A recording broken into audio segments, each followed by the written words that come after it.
de ce sport, pas comme les autres, retient quelques grandes dates. 1914 avec le premier survol du Mont Blanc, 1921 le premier atterrissage en altitude au col du Dôme du Goûter à 4200 mètres, atterrissage signé François Durafour, et puis 1960.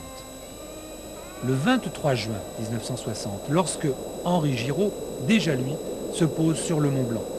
La télévision était présente. Giraud fera un premier atterrissage au Dôme du Goûter pour tâter la neige et vérifier le vent, puis un premier essai au sommet du Mont Blanc. Il arrive trop rapidement, il doit remettre les gaz et redécoller.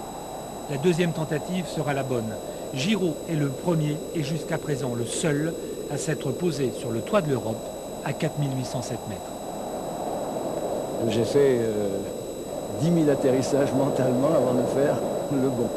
Il faut penser que pour atterrir au sommet du Mont Blanc, vous agissez comme un oiseau qui va se poser sur un fil électrique. C'est-à-dire que vous arrivez 80 mètres plus bas que le sommet, c'est vraiment une arête le sommet.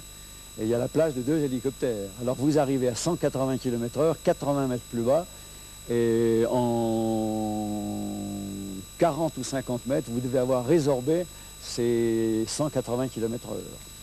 Car si vous manque 2 mètres, vous tombez de 4000 mètres sur le dos. Et si vous faites encore 3 à l'heure au sommet, sur cette arête, vous dégoulinez du côté de Chamonix. Et l'exploit de Giraud sera dans tous les journaux. Il reste unique dans les annales de l'aviation.